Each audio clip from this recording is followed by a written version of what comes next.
Hello dear students, कैसे हैं आप? आई होप अच्छे होंगे, आपका दिन अच्छा गया होगा, उम्मीद करती हूँ। तो कल हमने जो है टॉपिक पढ़ा था types of sentences on the basis of their function, कि फंक्शन बेस पे सेंटेंसेस के हमने 5 टाइप्स पढ़े थे। फर्स्ट जो था, जिसको असर्टिव कहा गया था, उसको डिक्लेरेटिव भी बोलते हैं। उसके हमने 2 टाइप्स पढ़े थे। ये एक स्टेटमेंट होती है जो कि पॉजिटिव और नेगेटिव दोनों हो सकती है। तो जो पॉजिटिव स्टेटमेंट होती है उसको पॉजिटिव सेंटेंस कह देते हैं, जो नेगेटिव स्टेटमेंट होती है उसे नेगेटिव सेंटेंस कह देते हैं। For example, he is playing positive statement है और he is not playing is a negative statement. Then second जो हमारा टाइप था वो था इंटेरोगेटिव, जिसका यूज हम किस लिए करते हैं? क्वेश्चंस पूछने के लिए करते हैं, आस्क क्वेश्चंस के लिए।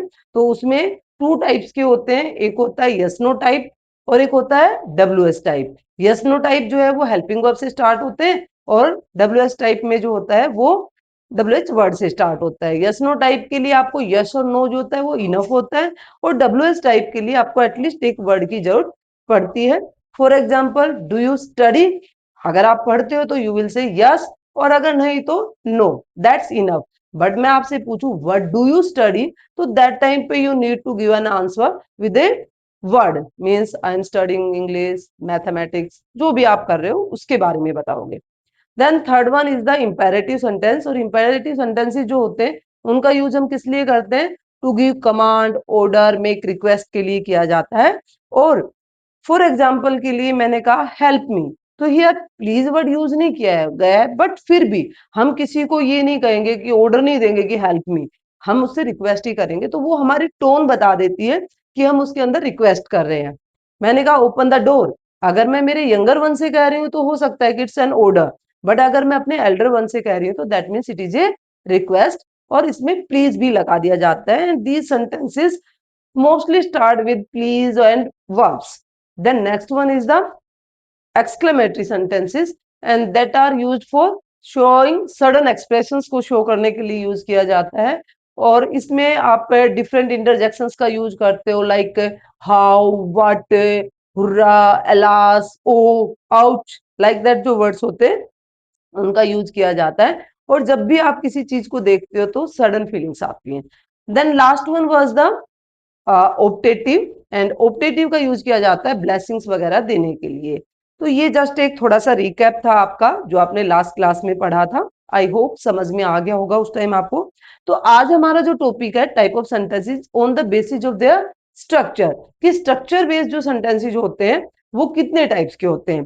तो आप जैसे कि व्हाइट बोर्ड पे देख पा रहे हो कि definition it is the same, जो आपने लास्ट में पढ़ी थी वही रहेगी सेंटेंस की डेफिनेशन। अगर टाइप की बात की जाए तो there are 4 types of sentences on the basis of their structure. First one is the simple sentence. Simple sentence कौन से होते हैं? सिंपल सेंटेंस वो होते हैं जिसके अंदर एक इंडिपेंडेंट क्लोज होता है, मतलब वो अपने बात को बताने के लिए किसी के ऊपर डिपेंड नहीं होता है। और इसका स्ट्रक्चर होता है subject verb object. It's not compulsory कि ऑब्जेक्ट ऑलवेज होना चाहिए, सब्जेक्ट वर्ब भी इनफ होता है। किसी भी सेंटेंस को बनाने के लिए मोस्ट इंपॉर्टेंट थिंग जो होती है वो उसकी वर्ब होती है। विदाउट ए वर्ब एक सेंटेंस जो है वो नहीं बन सकता है। एग्जाम्पल के तौर पर she reads a book and here birds fly, तो यहाँ पे ऑब्जेक्ट नहीं दिया गया है, but it is giving a complete meaning, पूरा एक थॉट जो है वो बता रहा है। सेकंड नंबर पे हमारा आता है कंपाउंड सेंटेंस, और कंपाउंड सेंटेंसेस जो होते हैं उसके अंदर 2 और मोर इंडिपेंडेंट क्लोजेज होते हैं, और ये कोऑर्डिनेटिंग कंजक्शन से जुड़े हुए होते हैं। इसका स्ट्रक्चर होता है इंडिपेंडेंट क्लोज प्लस में conjunction and then again independent clause होता है। Example, I was tired but I kept studying. अब इन दोनों बातों में कोई जरूरी नहीं है कि मैं थका हुआ था तो मैं स्टडी नहीं कर सकता था, या मैं थका हुआ नहीं होता तो मैं स्टडी नहीं करता। दोनों इंडिपेंडेंट। आई वॉज टायर्ड में थका हुआ था, आई वॉज स्टडिंग में पढ़ रहा था, both are different. She sang a song and danced, जरूरी नहीं है कि वो गाना गाएगी तो ही डांस करेगी या डांस करेगी तो ही गाना गाएगी। तो ये दोनों इंडिपेंडेंट है, दोनों काम जो है आप कर सकते हो। इसके अंदर 2 जो है हमारी फाइनाइट वर्ब्स आती हैं। अब यहाँ पे मैंने कोऑर्डिनेटिंग कंजक्शंस का यूज किया था, तो कोऑर्डिनेटिंग कंजक्शंस में हमारी यहाँ पे आती है, आप साइड में देख लोगे, फैन वाइज कंजक्शंस बोलते हैं इनको। जब हमारा sentence in fan wise conjunction से जुड़े होते हैं तो वो क्या कहलाते हैं? कोऑर्डिनेट क्लोज भी कह देते हैं उसको, कंपाउंड सेंटेंस भी कह देते हैं। नेक्स्ट आता है हमारा कॉम्प्लेक्स सेंटेंस। कॉम्प्लेक्स सेंटेंस जो होते हैं, इसके अंदर क्या होता है कि एक sentence that has one independent clause and one or more dependent clause होते हैं। इसके अंदर एक इंडिपेंडेंट क्लोज होगा और एक या एक से ज्यादा जो है वो हमारे डिपेंडेंट क्लोज होते हैं। स्ट्रक्चर की बात की जाए तो इंडिपेंडेंट क्लोज प्लस में सबऑर्डिनेटिंग कंजक्शंस आती है, देन डिपेंडेंट क्लोज आता है। For example, because it was raining we stayed at home. तो यहाँ पे आपकी दो जो है वर्ब आ जाती है, एक तो वॉज रेनिंग हो गया, एक स्टेड आ गया। तो इसके अंदर क्या कहा कि वी स्टेड एट होम, हम घर पर रुक गए, इंडिपेंडेंट है, मैं घर पे था। बिकॉज इट वॉज रेनिंग, क्योंकि बारिश हो रही थी, तो क्या हुआ, तो वो डिपेंड कर रहा है किसी के ऊपर, उसका जवाब हमें क्लियर नहीं मिल रहा है। She will call you when she arrives, जब वो आएगी तो तुम्हें बात कर लेगी। तो जो हमारा कंजक्शन वाला जो पार्ट होता है वो हमारा डिपेंडेंट क्लोज कहलाता है, जो विदाउट कंजक्शन होता है वो हमारा इंडिपेंडेंट क्लोज कहलाता है। ऐसा कुछ नहीं है कि डिपेंडेंट क्लोज पहले आएगा इंडिपेंडेंट बाद में आएगा, नहीं।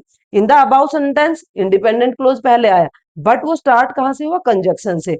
इन द सेकंड सेंटेंस के अंदर भी आपने देखा कि ये बाद में आया है, ये हमारा क्या है, डिपेंडेंट क्लोज है, ये हमारा इंडिपेंडेंट क्लोज है। नेक्स्ट जो है वो होता है compound complex sentence. Compound complex sentences कौन से होते हैं, a sentence that has two or more independent clause and one or more dependent clause, यानी जिसमें दो या दो से ज्यादा जो है इंडिपेंडेंट क्लोज होते हैं और एक या उससे ज्यादा जो है वो हमारा डिपेंडेंट क्लोज होता है। स्ट्रक्चर में इंडिपेंडेंट क्लोज प्लस में conjunction, then again independent clause plus में सबऑर्डिनेटिंग कंजक्शंस प्लस में डिपेंडेंट क्लोज, यानी कि दो कंपाउंड कॉम्प्लेक्स के अंदर दो इंडिपेंडेंट क्लोज और एक डिपेंडेंट क्लोज का होना कंपलसरी होता है। फॉर एग्जाम्पल के लिए, I wanted to go out but started to rain so I stayed at home. तो यहां पे मेरा this one and this one both are the independent clause है, और आई स्टेड एट होम ये मेरा डिपेंडेंट क्लोज हो जाता है। अब यहाँ पे रिमेंबर में आपको दिया हुआ है कि the difference is in the structure of clauses, कि ये क्या है, डिफरेंस है स्ट्रक्चर के बेस पर जो है सेंटेंसेस को कैसे डिवाइड किया जाता है। एक बार हम रिकैप कर लेते हैं इस वाले का। सिंपल सेंटेंस के अंदर एक इंडिपेंडेंट क्लोज होता है, कंपाउंड सेंटेंस के अंदर दो इंडिपेंडेंट क्लोज होते हैं and they are connected with fanboys conjunctions, coordinating conjunction से जुड़े होते हैं। Third one is the complex sentence, इसके अंदर एक इंडिपेंडेंट होता है और एक से ज्यादा जो होते हैं वो हमारे डिपेंडेंट क्लोज होते हैं, एक भी हो सकता है, एक से ज्यादा भी हो सकता है, और जैसा कि आपके सामने सेंटेंसेस है। Next one is the compound complex sentence, इसके अंदर आपके पास में दो इंडिपेंडेंट क्लोज होंगे और एक जो होगा वो आपका डिपेंडेंट क्लोज होगा। That is from my side. I hope आपको समझ में आया होगा। एंड इसका जो है मैं आपके पास में पोस्ट में पूरा शेयर कर दूंगी, अगर बाई चांस ये विजिबल नहीं होता है तो वहां से आप अपने नोट्स भी बना सकते हो। एंड वीडियो अच्छी लगे, यूजफुल लगे तो लाइक करें, शेयर करें, कमेंट करें, और आप पहली बार अगर चैनल पे आते हैं तो इसको सब्सक्राइब कर लें ताकि आपको नोटिफिकेशंस मिलती रहे। थैंक यू सो मच, मिलते हैं नेक्स्ट क्लास।